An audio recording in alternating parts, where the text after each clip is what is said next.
What's going on, guys? This is your boy Moto MMA, aka Jason Boss, bringing you another video.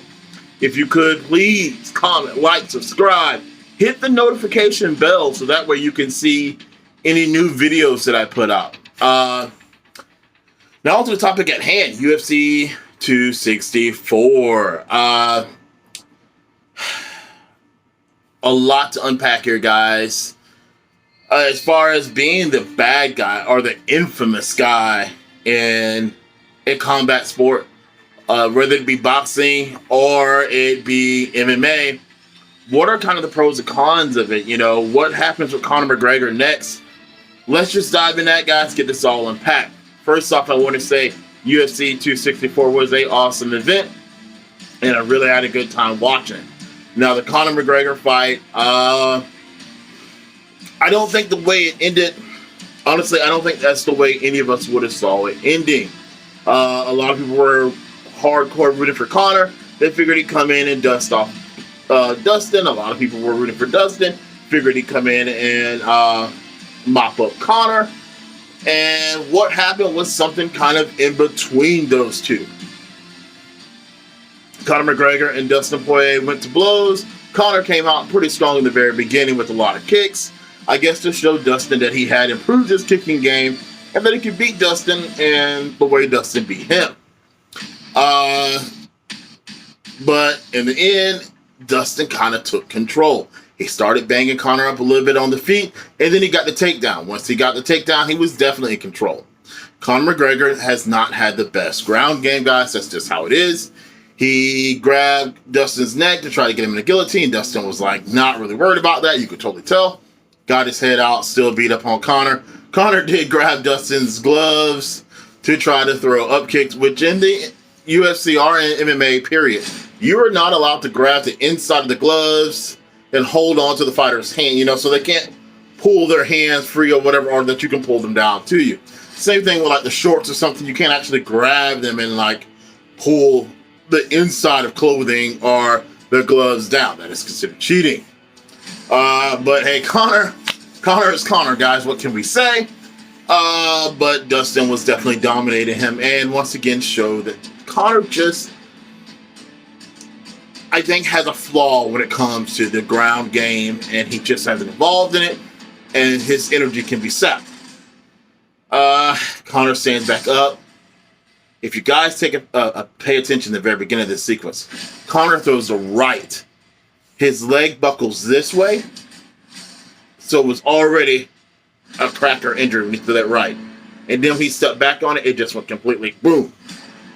Conor breaks his shin bone. It's not really like his ankle because his ankle would be lower down. It was kind of higher up. Dustin still got a few more hits in there. The fight is stopped. You know, Conor's yelling, "Doctor, stoppage! Doctor, stoppage!" You know, whatever he could, you know. He stayed into character, guys. This is the thing. Conor McGregor plays a bad guy in the UFC. You know what I mean?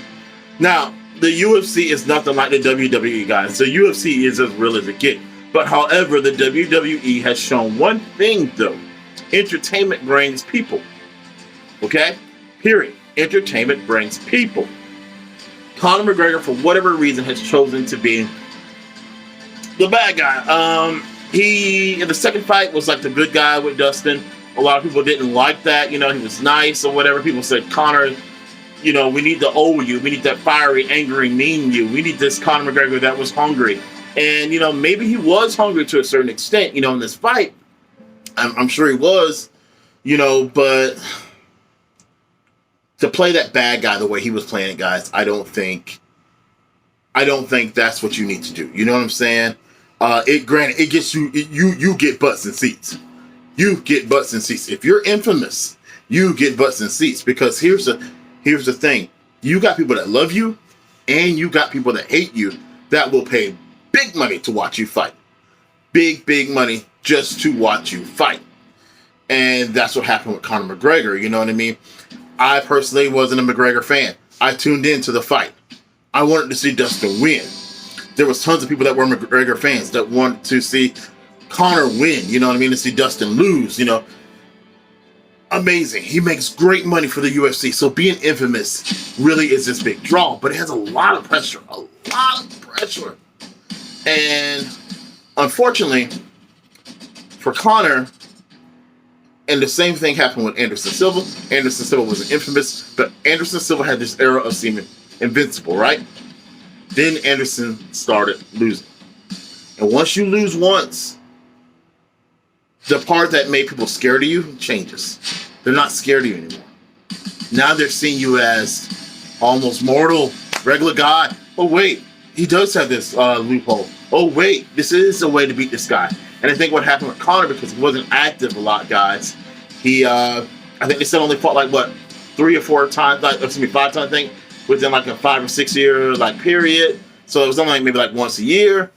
And Conor didn't evolve. He stayed Conor.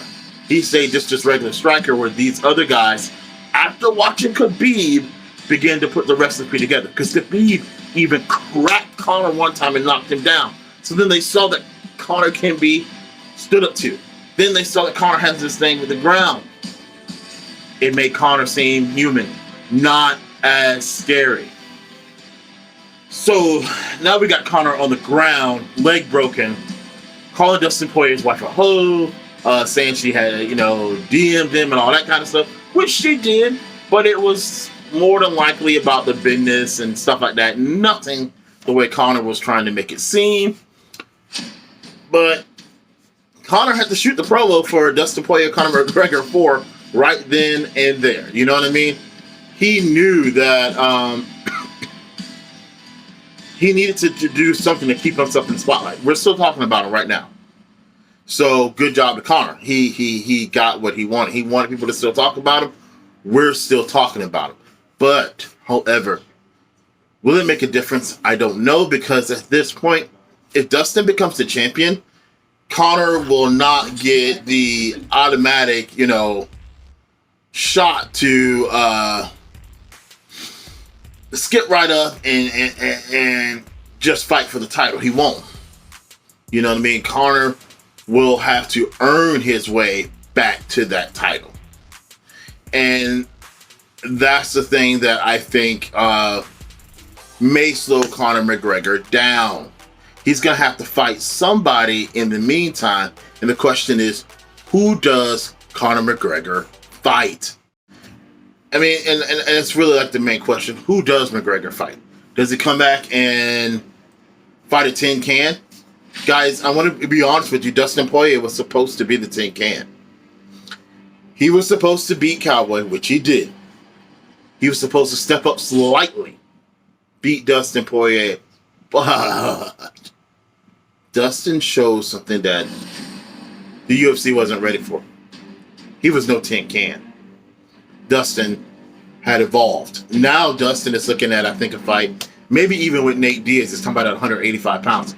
But Dustin has got all these like novelty fights and things like that underway that could happen. Dustin could be going for the title. If Dustin gets the title, I will say that this will definitely put off the Conor McGregor fight, because Conor will have to move his way back up.